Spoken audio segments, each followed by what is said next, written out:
the most successful projects, teams, employees that we've had, in the last 2 years have been the ones that have stayed together on a personal basis to keep those relationships that develop the trust and understanding of one another, because this is a very collaborative profession and it's just lost on the flat screen. Hi. Hello. Hello. Hello. Hello. Hello and welcome to Architecting. Hi, welcome to Architecting. I'm Rebecca Wagner here with the host, Adam. Hey, Adam, who's on the pod today? Hey, Rebecca, who is on the podcast today? Oh, yeah, I actually know. I know I've known this person for many, many years. Today, you are actually interviewing my very first boss in architecture, Bob Binder with DLR Group. Yeah, so I was connected to Bob, not through you, but through my friend and teaching colleague, Levi Wall, who just left DLR. But he introduced me to Bob as someone with a lot of experience in the field at different levels. And Bob is, I think, rare in that he knew he wanted to be an architect from a very early age and was very focused on that path. And he's also rare in how long he's been with one firm. So 27 years with DLR, working at kind of every level within the firm.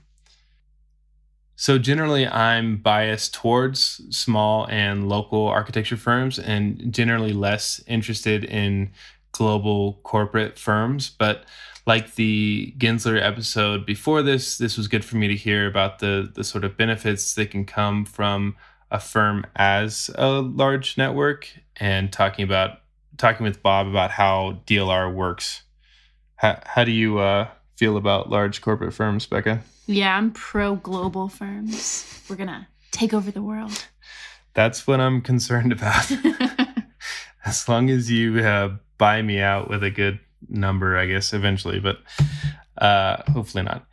But anyway, yeah, so this was a good one. In the bonus, we talked some Denver Broncos. Bob's a big Broncos fanatic. At the time, we thought we might be getting Aaron Rodgers as a quarterback, but I think we're both pretty happy that we got Russel Wilson instead. Anything to add there, Becca?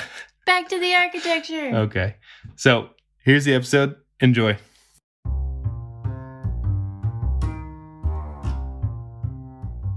Hey, we're happy to be sponsored by Modern in Denver magazine. For over a decade, they've been crafting fantastically curated content on Colorado designers and projects, spreading the gospel of good design within our region. And I love how the goal of Modern in Denver aligns with the goal of this podcast, to better build up and connect the community of Colorado designers. So go buy a copy of the magazine at your local bookstand, subscribe to their weekly email list, and follow them on Instagram. Check it out. These conversations are so funny where, when's the last time you sat down and talked about yourself for an hour or told your story, right? And it's like, how many times do you sit back and think about the stories of your life? And so, yeah, I find that it's good to have a little bit of prompts to make you think a little bit, but especially with somebody who you don't know, right? Like we've never even seen each other before. And this is like going to be a nice little therapy session for you. So just sit back. And I don't know. I do meet people impromptu a lot just through either BD activities and honestly, any friend of Levi's is a friend of mine. So. Well, and I don't know if you know, but we have another friend or acquaintance in common, and a very, very old employee of yours, Rebecca Udall would have been. So I'm married to her now. What? Yeah. Wow. Yeah. Dude, funny. That's going way, way back. I mean, we worked together in the Springs office when she was still, in high school and then college? Yeah.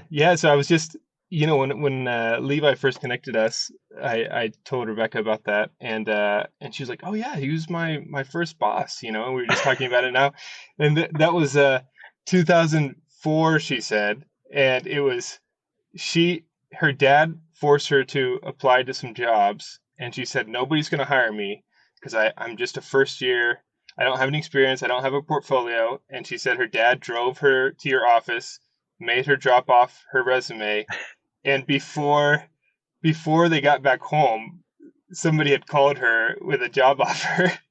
And I think her dad was pretty proud of that parenting. Well, But that's awesome. I remember that, and I remember her saying, like, I'm pretty green. I don't have any experience. And I was like, well, that may not matter because we do have this role and it'll expose you to everybody and everything we're doing. So, in the long run, it could be a good learning experience, even though it's not a pure design role at the time. And I remember I ran into her a few years ago, and it sounded like she was doing really well in her current position. So that's mhm. awesome. Yeah, yeah, 'cause she said she worked there for what, like 4 summers, I think, 3 or 4 summers at Yeah. least, and Yep. went from the receptionist all the way to a designer, and yeah, she learned a lot and appreciated that. But it's funny. That's awesome. Yeah, she's killing it over at Ginsler right now. A very accomplished architect. Good. Good deal. Cool. Let's see. So how's your Friday been?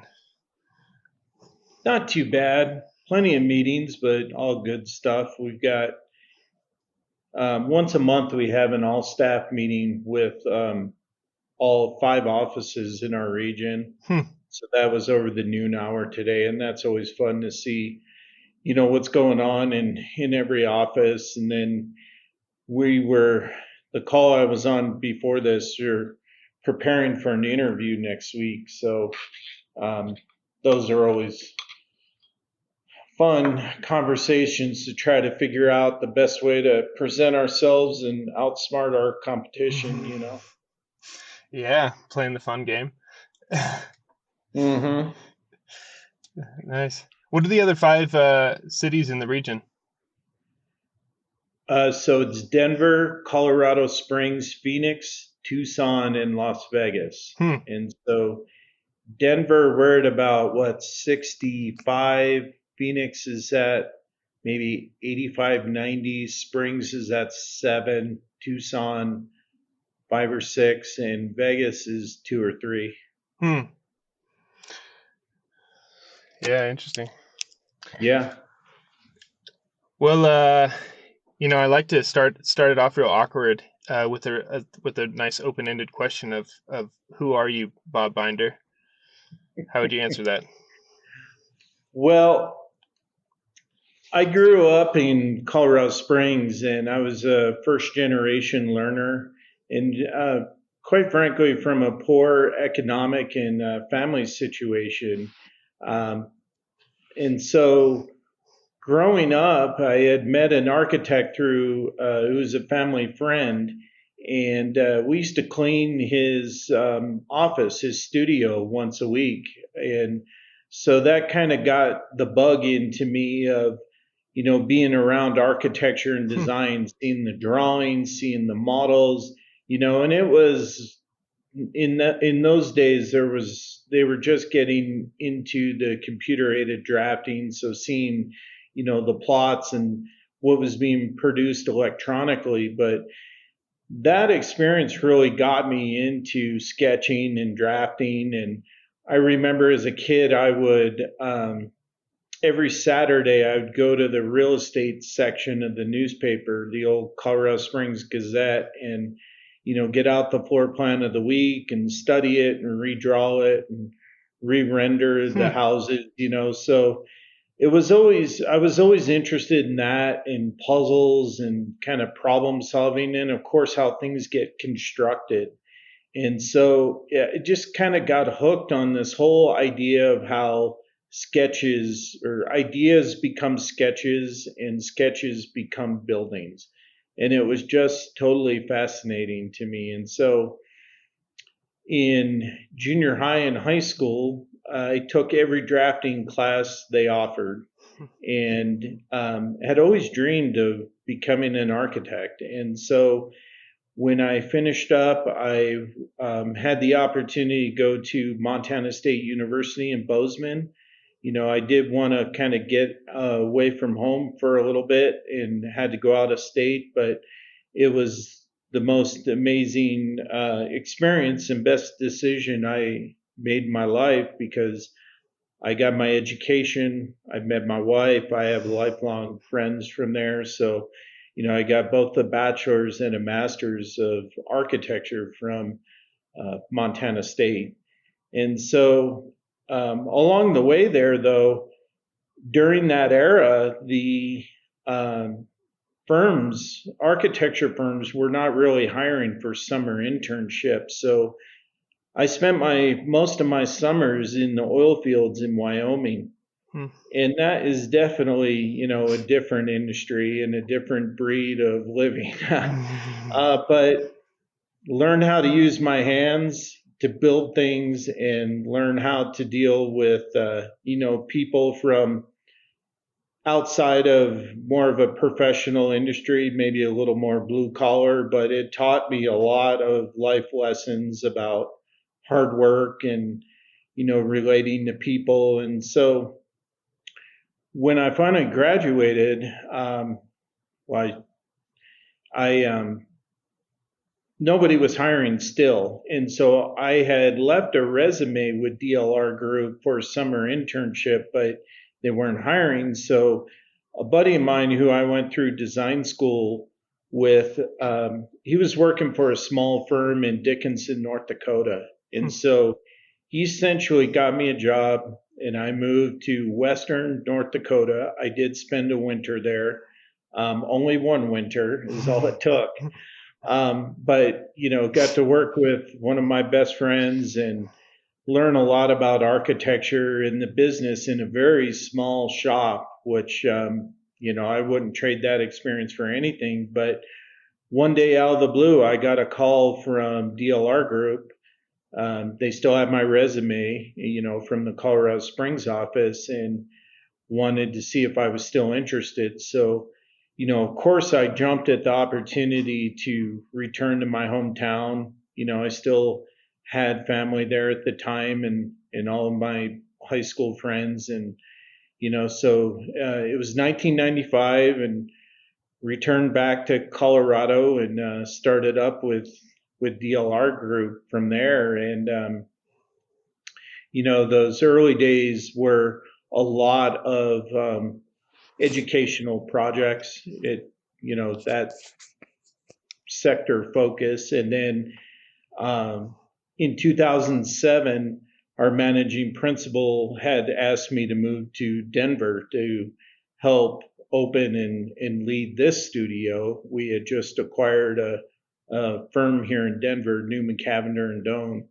And so I took that opportunity to, move up to the Denver marketplace to continue my career with DLR Group, maybe in a larger metro setting, but and since that time have, converted over to more of a focus in higher education and collegiate sports, but also have taken on the role as office leader here in Denver. And so, it's been an interesting ride and moving through that timeline and all those different roles and projects. But it all started, back in 7th grade when I decided it was in my blood and I wanted to be an architect.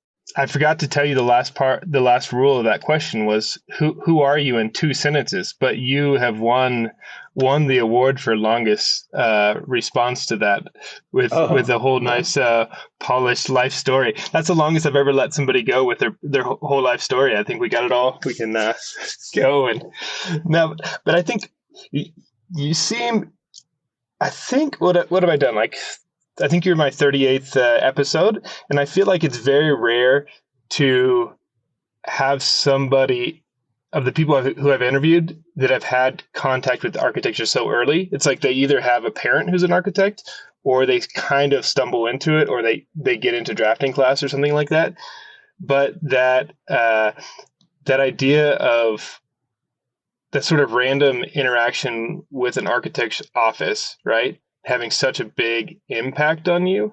I mean, how many times did you go in there and clean it or have contact with the architect? Well, quite a few times. I mean, we Oh, would really? clean it, a couple times a month, and the owner of that firm was a family friend, and so Hmm. I had some interaction with him, but mostly with his wife and their daughter. We were kind of the same age at that time, and so it wasn't because he was so busy. He was out, doing projects and traveling around a little bit that the time I got to spend with him was very targeted, but spent a lot of time in that studio, just kind of soaking it up. And so it was mostly just being around and seeing like the inner workings of his profession there. I mean, and being around those drawings and sort of the process of it. Uh, what was going on in Colorado Springs at that time? I think it's a pretty interesting city and how it's developed developed very differently from Denver and was founded differently, right? What was Yeah, this, when you were growing up and then sort of when you came back to Springs, had it changed much? yes, growing up there, obviously the big industry is tourism and then also the military. And so, those were the focuses of that community, in the 80s of when I was growing up there. And when I came back there in the mid 90s, it was interesting. Those were still heavy influences, but the Space Command and the tech industries had really planted themselves pretty firmly in El Paso County. And a lot of that was to support, the various bases and military initiatives going on down there. And so there's an amazing amount of growth in El Paso County during that first era, and obviously along the entire Front Range, up in the Denver and Boulder corridor, all of that, was just the last 20, 30 years has been boomtown in Colorado. But, it's a great place to grow up and live. You're so close to the mountains. It is still, still to this day is, a fairly smaller community, but coming to Denver had some nice opportunities just for, greater things to do or more opportunities for things to do and kind of opened up a larger, not only business base, but relationship base. Yeah. And so jumping back a little bit, so you took all the drafting classes, you knew you wanted to be an architect. There's a few architecture schools between here and Montana State. How did you end up in Montana State? What drew you Well, there? at that time, those schools were not all either in existence or established, and it was important for me, like once I knew I wanted to be an architect, the goal of becoming licensed in the state of Colorado was like that was the driver at that point. And so knowing that, having to go to a NAB accredited school, that was one of the closest ones here. And like I said, I grew up on the Front Range. And so I love being close to the mountains and being in the West. And so I knew I did not want to go that far. But Bozeman is very similar to the Front Range of Colorado in many aspects, but was obviously a smaller town. And I took a leap of faith. I mentioned we had some family struggles growing up. When I got accepted at MSU, I had never visited Bozeman, had never been there, and I got on a bus one morning with just basically two suitcases, went to Bozeman, didn't know a soul, and said, I'm going to do this. And so, the reason why I didn't stay in Colorado was twofold. One, the programs and schools just weren't established, and two, I did want to get a little bit away and I guess spread my wings a little bit and experience life away from the homestead for a while. And it worked out amazingly. So what, there was, seems like there was such buildup to going to architecture school, right? Starting in, what was that, like seventh grade or whatever, where you started getting interested in it. And then freshman year hits. And was it what you expected? No, What was that experience? Yeah. there were two things that I realized. One, I was not very good at knowing how to study. I mean, I got average grades in high school, but this is the big time, and you're paying for it. And so I had to teach myself ways to actually study the course materials, not so much in design studio, but I surrounded myself with some new friends who kind of helped me with that. I had met some people who helped kind of teach me how to study and be a good student. Now, of course, we had a lot of fun along the way, and we could have gotten better grades and all those things that come with going to college, but that was like a dose of reality. The other one was, in design school, in most design schools, your first year is more about abstract design and learning the core principles of, design. And, I'm not sure I was fully expecting that. I was ready to jump more into, I mentioned earlier, doing all this drafting and, figuring out how stuff is built and put together.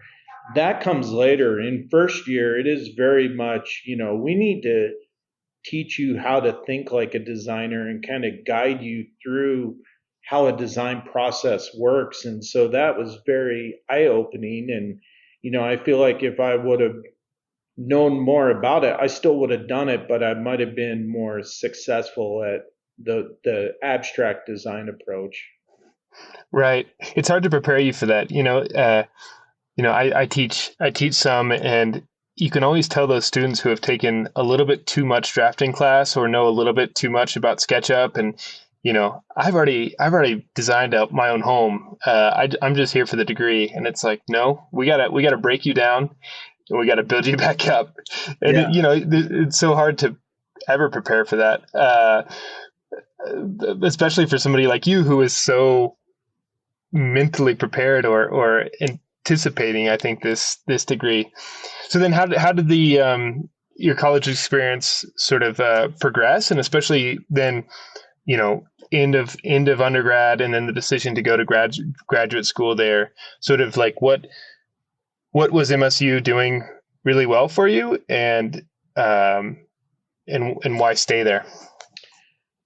Well, I mean, I was very driven to achieve that goal, of graduating. And I really did like the studio atmosphere that they had there.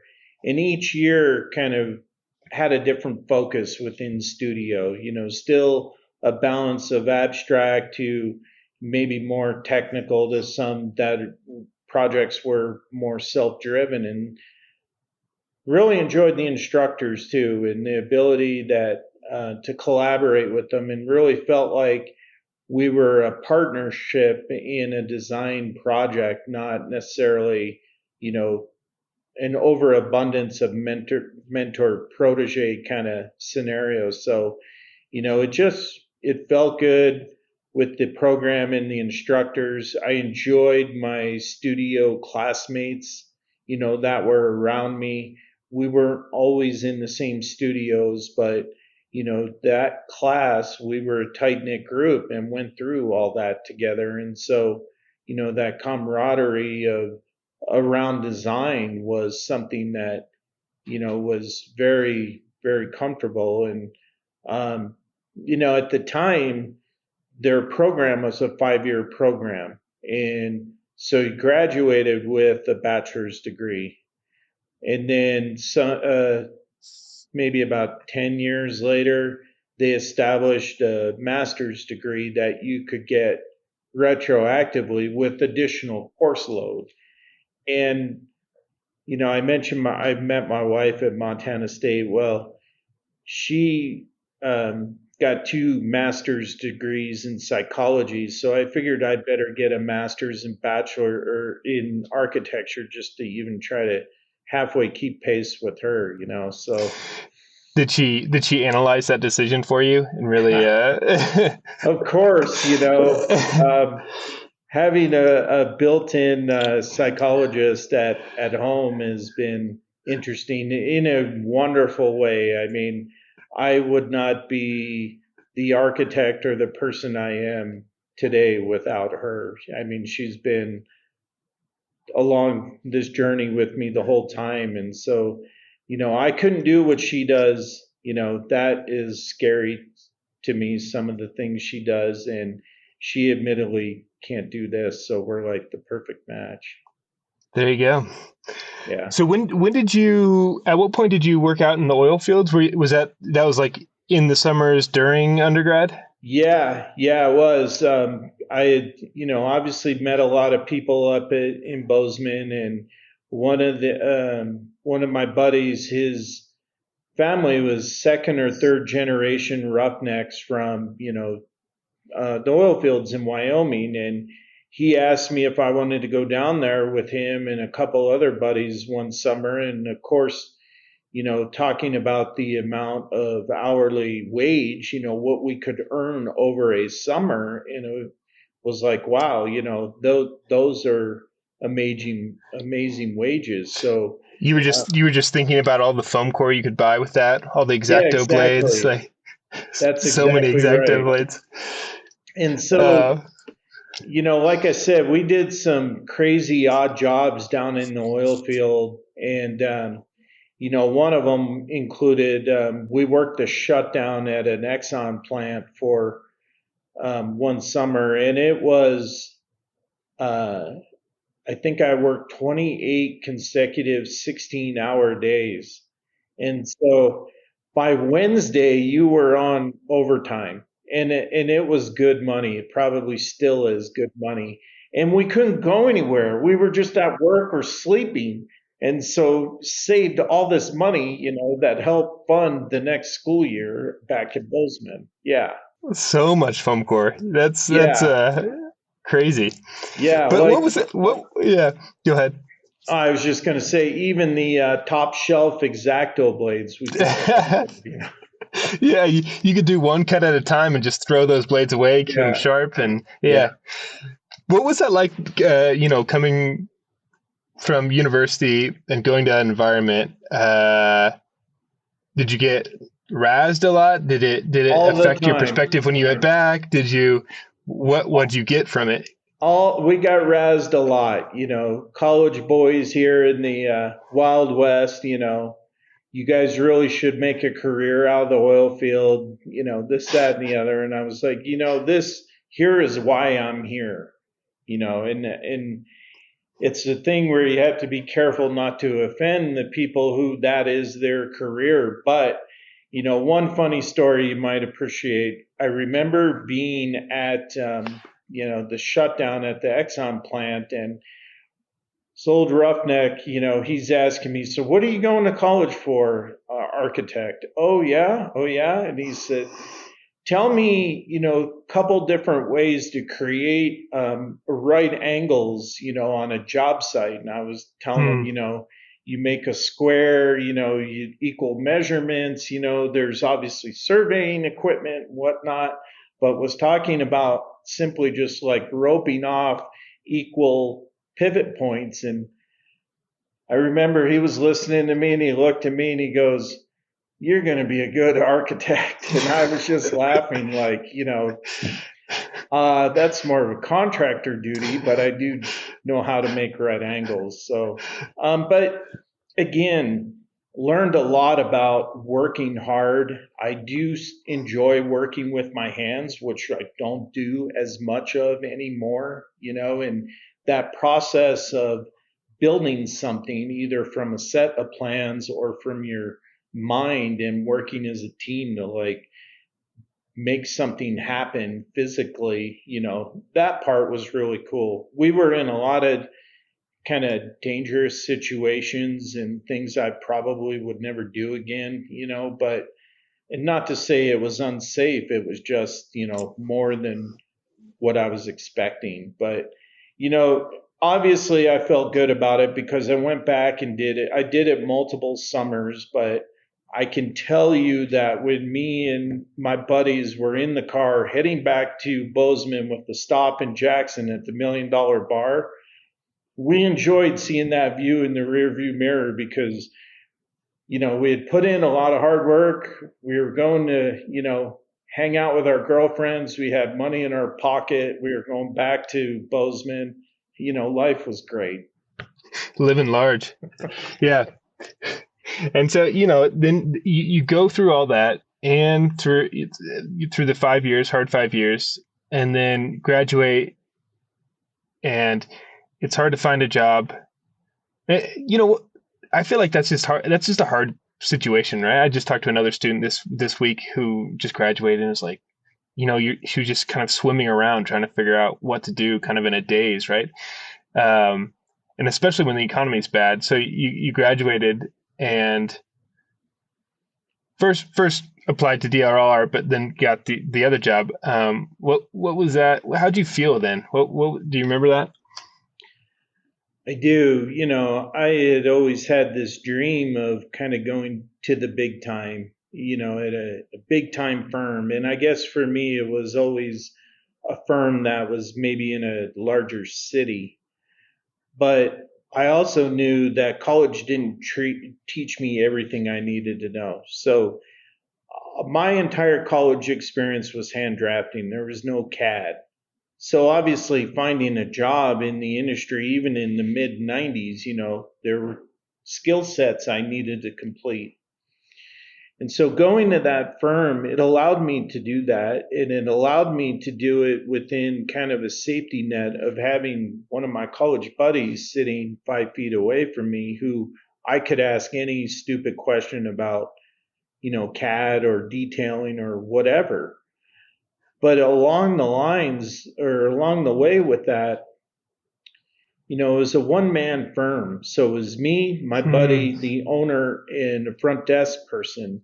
And so I wouldn't trade that experience for anything because I did learn or was exposed to everything from, how he got the work, how we had to design the projects and produce them and then do construction administration. It was the full gamut of that. Granted, in smaller towns and in a smaller scale of projects, but it gave me a great base for me then being able to go to the big time, at least in my own head, Yeah. So it was pretty cool. And so what was it about DLR that drew you there? Was that the goal, or did you send out a bunch of applications and it seemed like that was the sort of goal? Well, no, the goal was to get back to Colorado, in Colorado Springs. So I had applied to other firms, but the portfolio of projects that DLR Group had were very interesting to me. And one thing I should mention, at the time, the firm was known as Lesher & Mahoney. And it was still part of DLR Group, but there was a name branding change, kind of in the later 90s. But the reason I mention that is Lesher & Mahoney in the Springs office were an offshoot of the Phoenix studio. And Royal Lesher was an architect that went back to the early 1900s in the Phoenix area. And so that culture and that heritage of that firm transplanted when some of the guys moved up from Phoenix to Colorado Springs. And part of that heritage and culture is a very fine eye for design, and to public and municipal buildings that are very focused on education and benefiting the greater society and benefiting the towns that those projects are done within. And so I really like that idea of, being with a firm that was going to focus on, prominent architecture, meaningful projects within the community. And I think I got very lucky in understanding that and getting in on it, because that's been part of what I've been really enjoyed about DLR Group in the 27 years since, So the goal was to get back to the Springs in a firm that did that kind of work, and DLR Group was that firm. Yeah, I'd say it worked out for you if you've been there 27 years. Buckled down. Well, tell me about, DLR in general, right? It's like one of these 3-letter firms that came out of Omaha, right? It seems like there's a few of them. It seems like a really interesting thing I haven't figured out of sort of how did so many firms start in Omaha and really become so big and spread? What's the history of that? Well, the DLR stands for Dana Larson and Rubel, and they were the founding fathers of this firm. And one was an architect, one was an engineer, and one was a BD person. And they had obviously been working in the Omaha area, I believe, for a couple of other firms, but decided that they wanted to start an integrated practice, so bringing architecture and engineering together. They also were very interested after they started the firm in establishing employee ownership. And so those were kind of the tenets of that way back in the day. Now, along the way, a couple of other firms joined DLR Group, but they were one company, but there were a few different names. So, I mentioned Lesher Mahoney, which was, in the Phoenix area, and then here in Colorado. There was also John Graham and Associates up in the Northwest who, their most notable project is the Space Needle in Seattle. And so the Dana Larson and Rubel were open in Omaha and other spots in the Midwest. And then in the mid to late 90s, the company rebranded to DLR Group. And that essentially, the group part of that brought everybody into that group under one cohesive branded name. And so the Lesher Mahoney dropped, the John Graham dropped, and the Dana Larson Rubel, we all became DLR Group. And so, there were associated firms that were inside of the same company, but were keeping that name recognition within their local marketplaces because of the amazing work they've done and the heritage that they've had established over decades within those communities. So, it was kind of a brilliant approach, but then, it became time to become one name, one firm, and, practice together. Right. But how does that work with, you were talking about sort of the culture and identity of the firm from Phoenix coming up here, right? And they have a real identity, they have a real sort of lineage and maybe architectural vision. And you get all these firms and you press them all together under a bigger name. What's that sense of identity?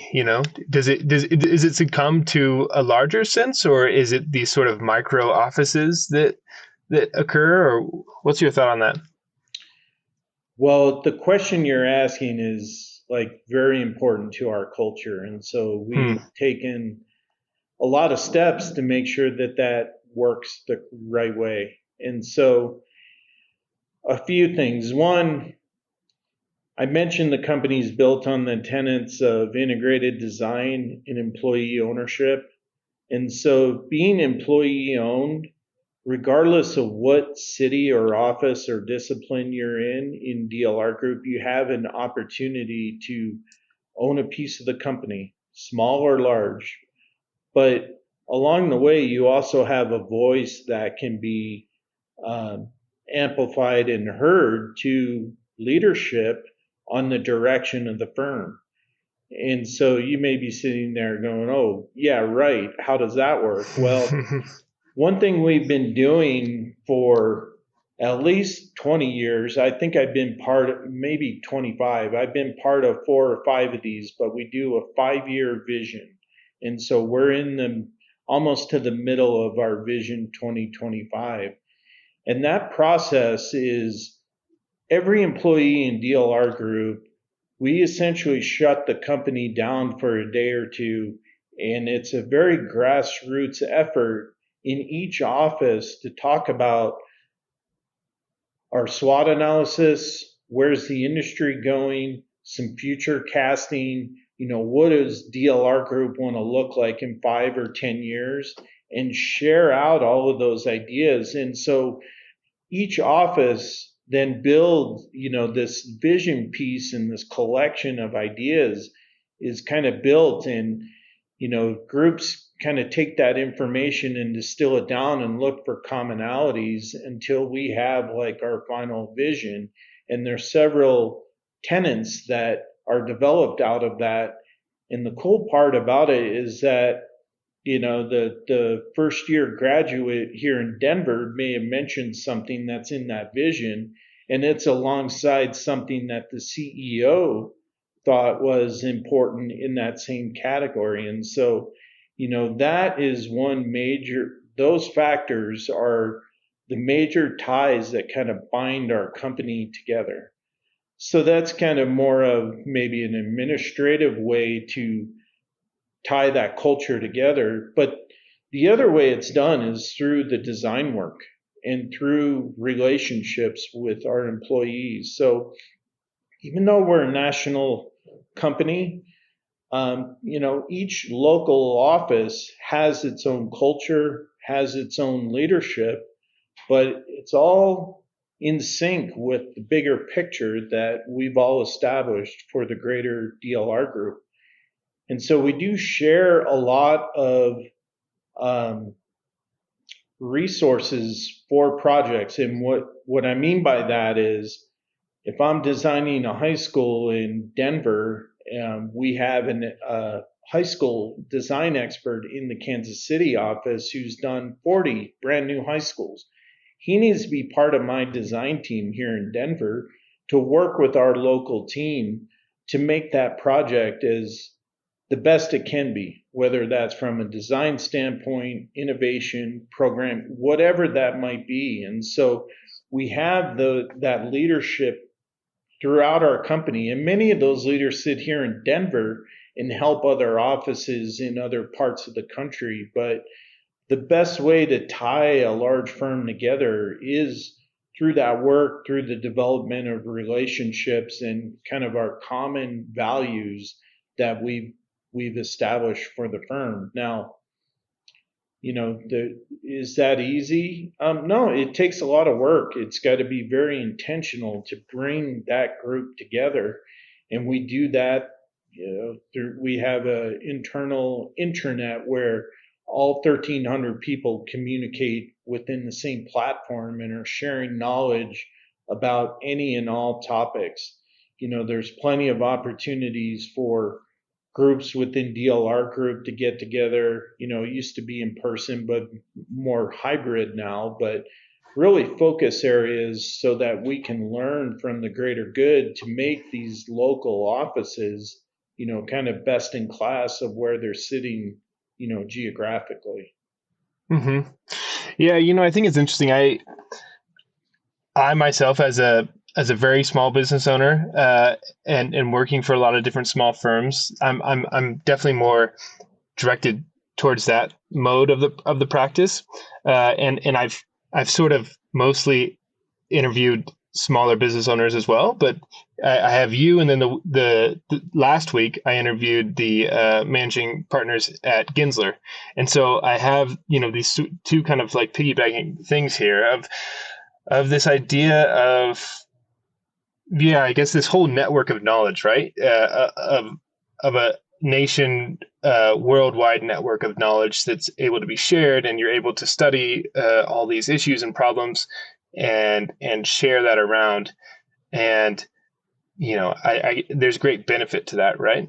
I think I'm sitting here and sort of concerned by, some of like the Stantec's and some of these bigger firms that just seem to be coming in and buying up all the small firms and bringing it together. What do you have a sense of the future of architecture put on your magician's hat here? Like, is that what it's going to be? Like, is that the way we're going to have to practice in this like ever complex world of architecture? So a few thoughts come to mind on that. I get involved with a lot of the hiring here in Denver, and the number one questions I get, even before we look at anybody's portfolio or talk about a project they want to be on, is about culture, and that's specifically related to, your 1,300 person firm. How am I going to matter in that big sea? Well, Hmm. there's several ways that we recognize that. One is, all the wonderful tools I talked about of binding DLR Group together as one common firm. We also have a regional structure within our company, and I mentioned our 5 offices in the Southwest. And so that cohort group then breaks down to about 190 people. So then you look at each office, and those are smaller groups, So everybody wants to work at a firm where they have deep relationships with the people around them, who are in their community. So here within our studio, we have, various disciplines: architecture, interior design, many different types of engineering, lab planning. So there's those cohort groups. We also have folks that focus in certain sectors, so high ed, K-12, workplace. So there's these different cohort groups that then break this bigger piece down to those core teams that frequently work together, that have very deep relationships that allow them to have that smaller firm feeling. So, and that's very intentional because of that right there. You don't want to be just a number at a very mega firm that Right. you feel like you're not connected to.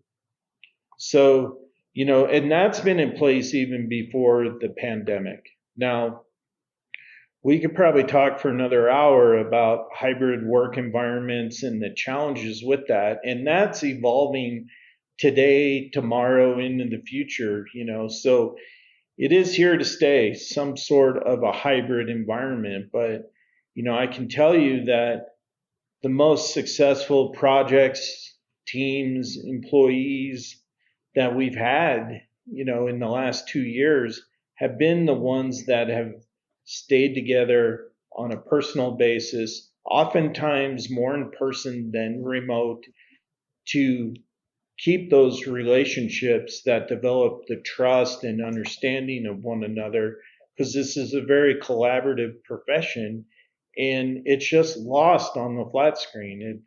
The online relationship version of this is just not for everybody, clients included.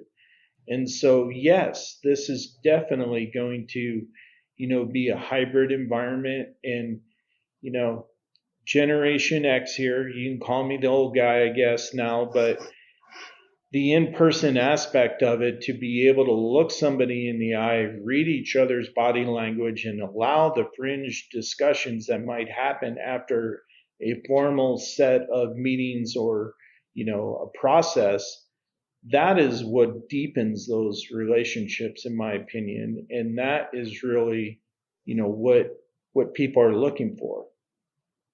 Yeah. So I think it's interesting with this idea of sort of cohorts within the office, and you're talking about the sort of successful ones of where they're really coming together. What's been a project that has done that successfully in your career? What's a project that worked out really well with everybody coming together and you're really proud of? Well, one recently that comes to mind is our higher education team here in Denver. We recently designed the STERM Collaboration Campus down in Castle Rock for Arapahoe Community College. It is an amazingly successful project for us, but also more importantly for the client. And For us internally, the reason why it was successful is I think we were very in tune with the client and their vision for the project, but also our team was very cohesive. And what I mean by that is everyone had their distinct role on the project and understood that and complemented each other's role the right way. And we all understood the client's vision.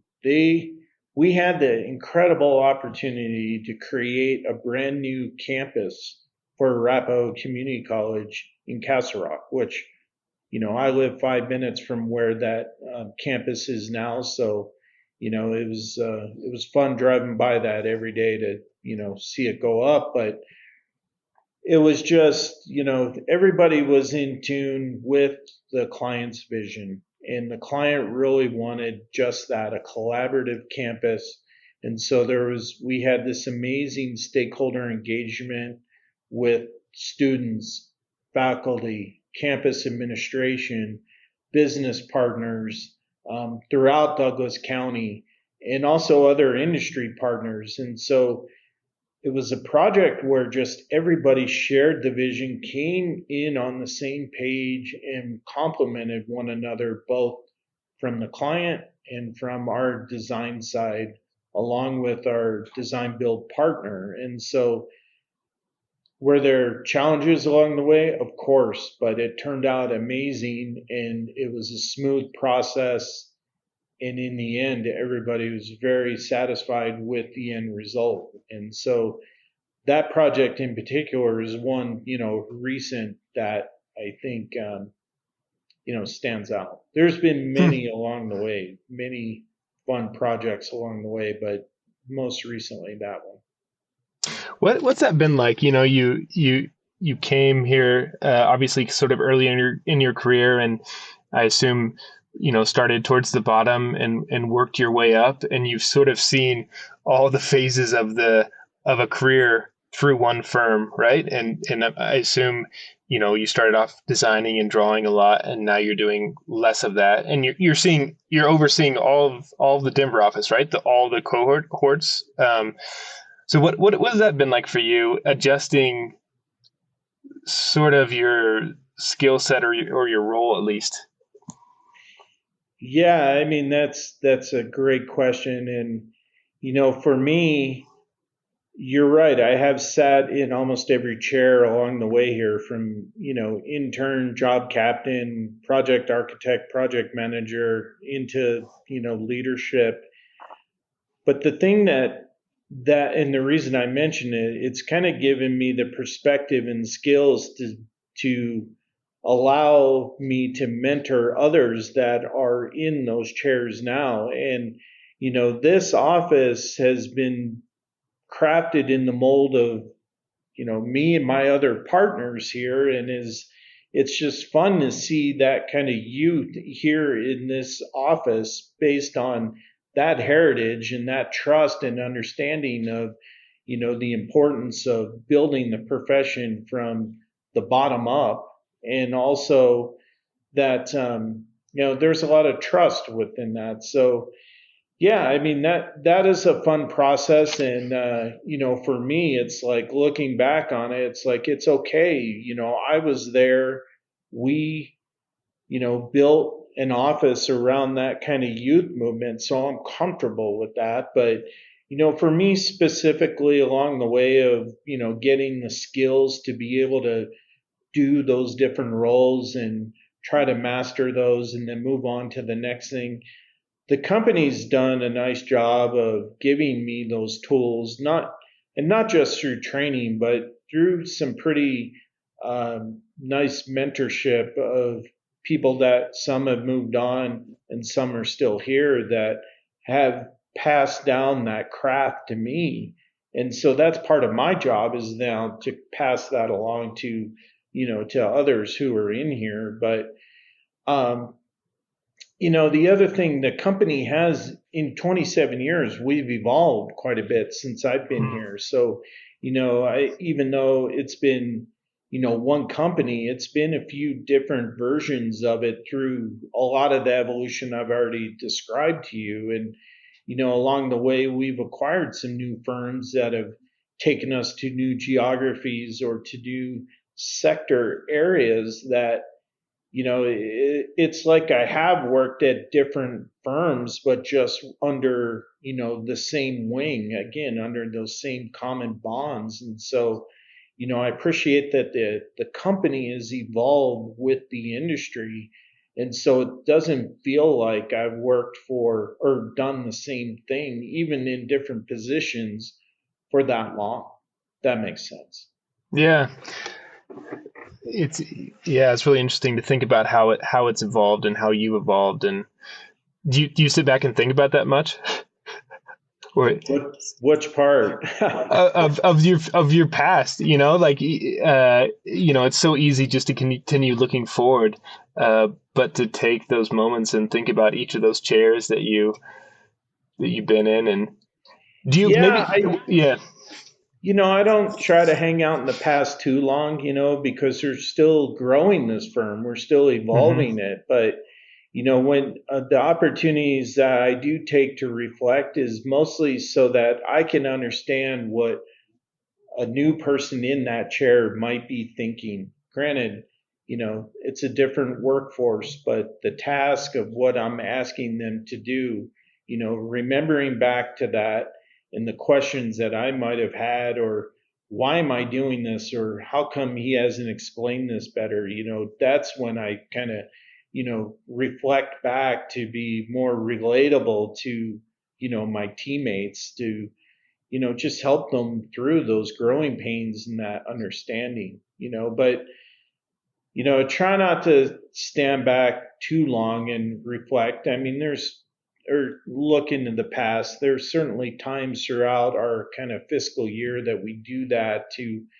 because if you don't celebrate all this great work and these achievements, it's an opportunity lost. And this industry is really, really hard.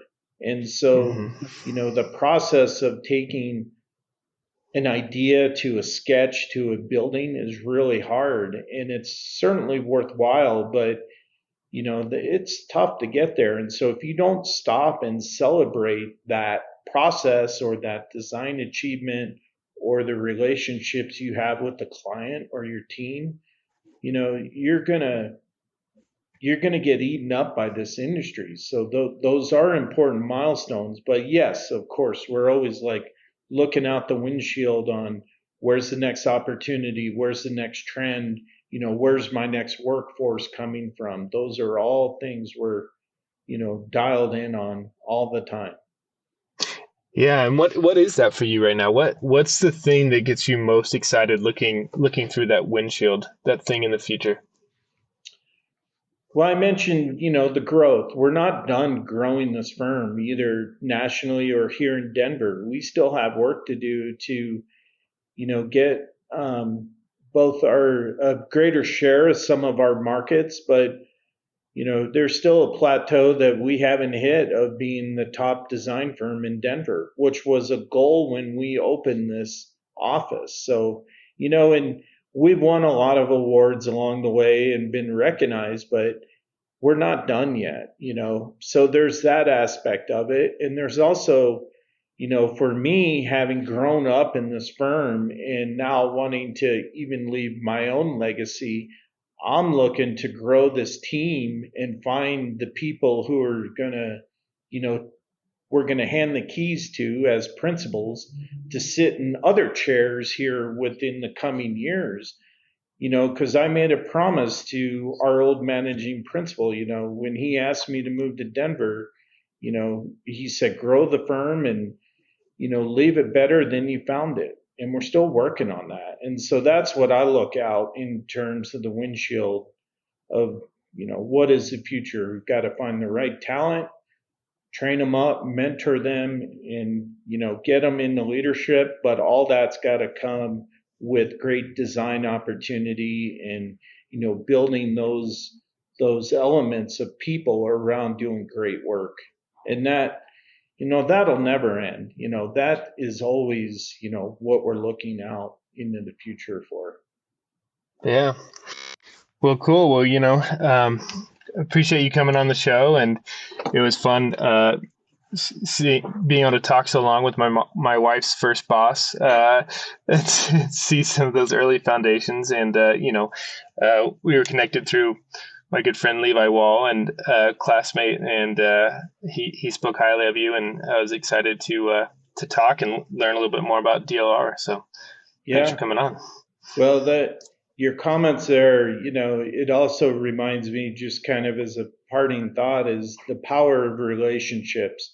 And I'm sure you've heard this from many of the people you've interviewed, but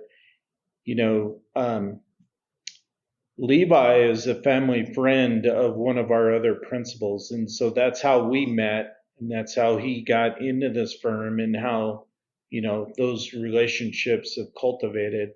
Obviously, the relationship that Rebecca and I built was kind of just around chance. And here we are, all these years later, where she used that as a platform to, get familiar with the AE industry and build to her amazing career right now.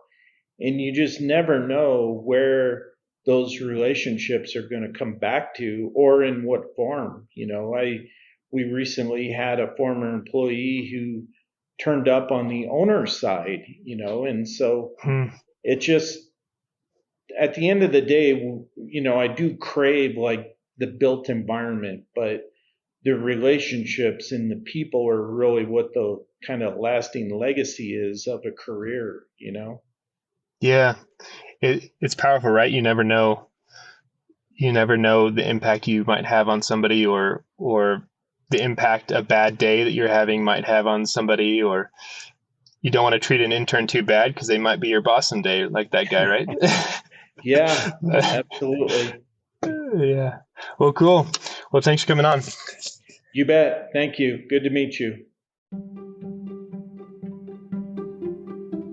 You can visit architecting.com, that's architect-ing.com, to see images from this week's guest. And please rate and review the show wherever you listen to podcasts. Have a great week and keep connecting.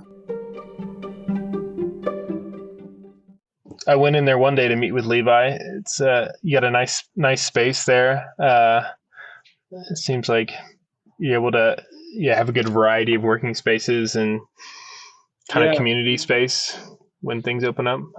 Yeah, this space is, obviously one of our more challenging projects for me in my career, because we were the owner, the designer. We were not the contractor, but, definitely learned what it's like to be in the owner shoes of all that means. And, trying to balance the decisions of design versus budget, which we do all the time on our projects, but I mean, we literally lived it. And, but it turned out great, and it was cool to treat this like the rest of our design projects, and have our staff give us feedback of what they want and incorporate it in the space. But the community side that you mentioned was, obviously a major design goal. And we've had many events in here. Some have gotten like out of hand in a good way, big crowd, good time. And so, bringing the community into this space has been, it's been great for the firm, and it's been great for our people. And then, of course, in our studio, we don't have any enclosed offices. We're all in the studio together, and that kind of gets back to the employee-owned kind of culture piece of the firm. But, it's fun. It's been a great ride. So I worked at home when I was legally required to by the city of Denver. But the minute that was over, I was back. I've been, 5 days or, on site since, the spring of 20 or whenever that ended. And I tell people this all the time. I prefer not to work at home, and I don't want to live here. I need that separation and that transition time to kind of swap over. And, when I'm here, it's DLR Group time, and that's cool. But when I'm at home, not to say I don't work at home, this is a 24/7 industry anymore, but that's kind of should be family time. So Yeah. Talk to me about that a little bit. It's just such a struggle, right? Of turning it off, right? You like this profession is so hard and you're managing so many people, so many projects. You've gone through all the levels. Have you figured out that sort of balance or sanity and how'd you do it? And can you write it down for me on a note card that I can keep in my pocket? Well, if I had it figured out, I would publish something that could, generate all sorts of revenue to help fix all these challenges right now. I have not totally figured it out myself because, I mentioned when I'm at home, I try to, you do need to unplug a little bit, but in our roles, whether it's with a client or an employee, things come up and they can't control when that happens. And some of those are very time sensitive pieces. So, there's got, you need to find the right balance. Few ways to do that. One is to make sure you have a good team around you that's entitled to handle the situations that are presented. Not to say I'm delegating everything, but if you don't have a team around you that knows how to perform, then you're going to end up doing it all and you can never shut down. So I have amazing teams either, within studios that, they rely on me and I can rely on them and I trust them to make good decisions. And so it kind of spreads out the load, but it's that is not easy. The burnout aspect of the last 2 years has been crazy. And I mentioned, to Rebecca, we're trying to focus on 3 days a week, trying to make that the middle of the week and trying to really try to eliminate some Zooms just to, kind of ease the intensity of it all. How many back to back to back Zooms have you been on in a day is just like gone and you haven't gotten up or, it's just, we've created efficiency, but it's come at a cost that we're now trying to, step back from a little bit.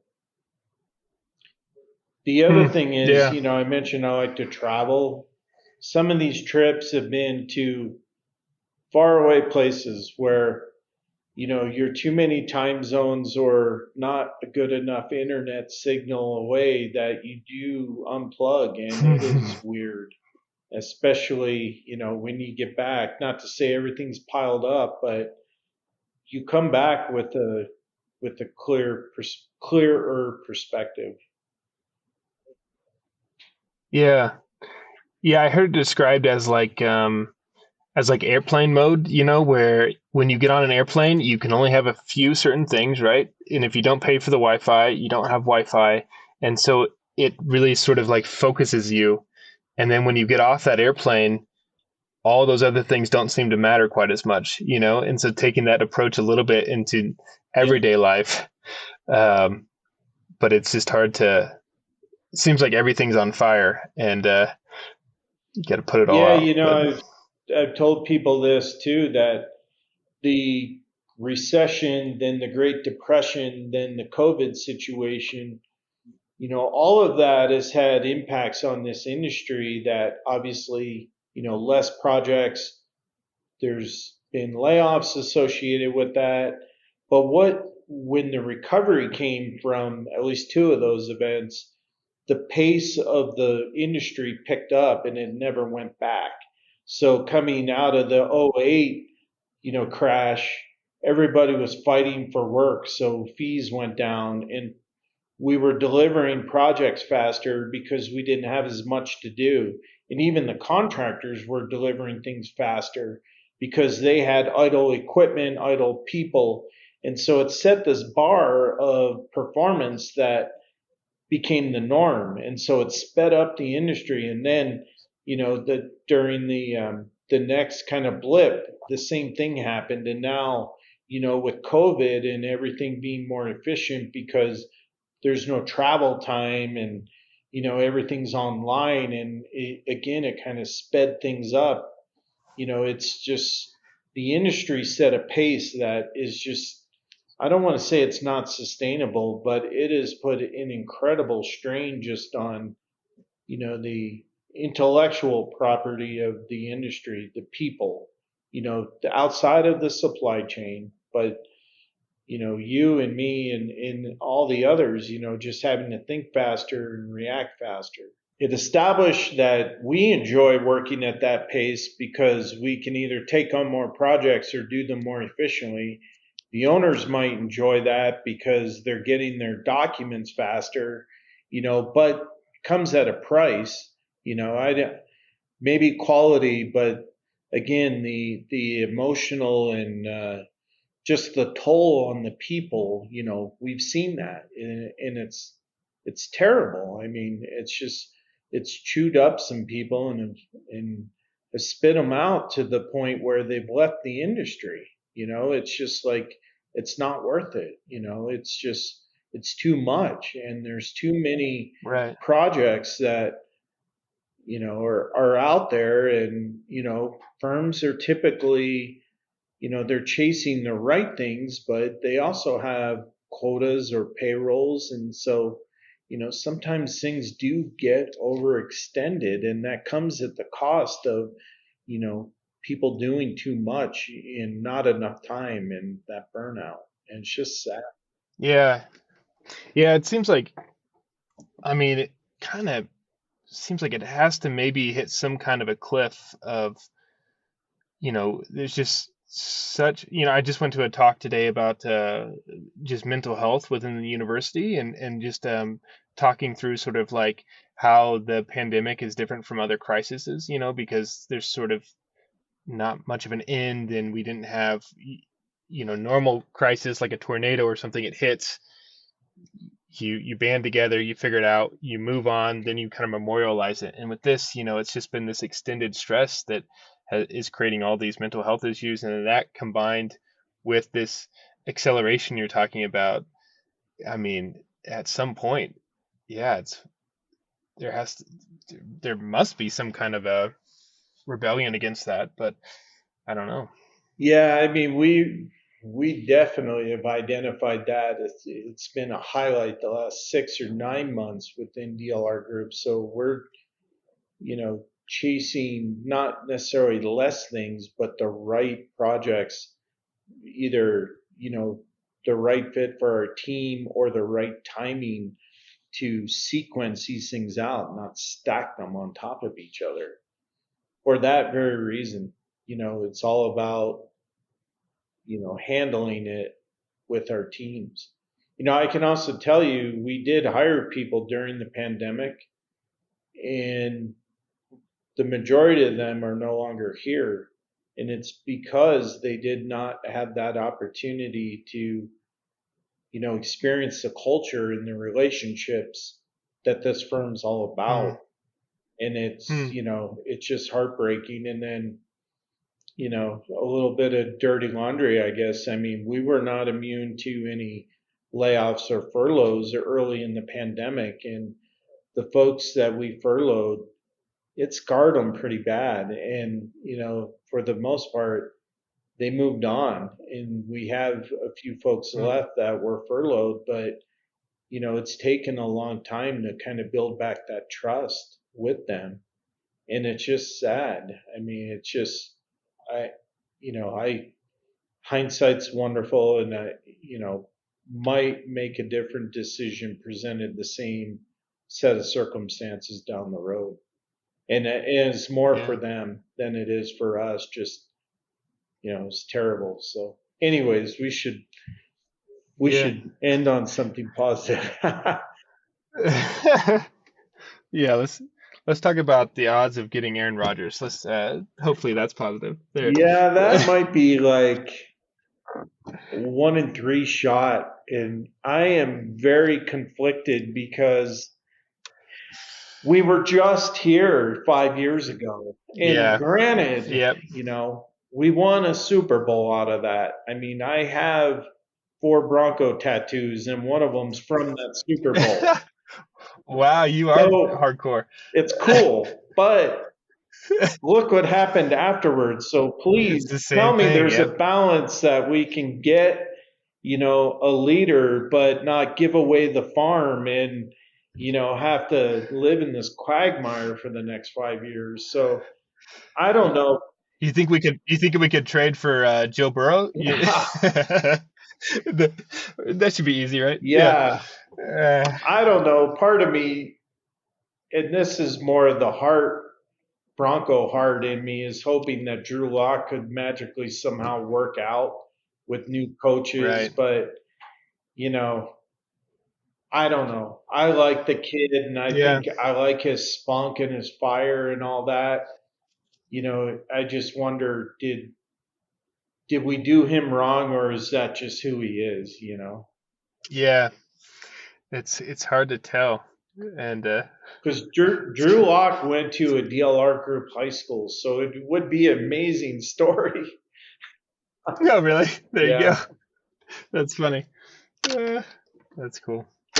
Well, yeah, man, it's great talking. I just love talking architecture and connecting, and so yeah, thanks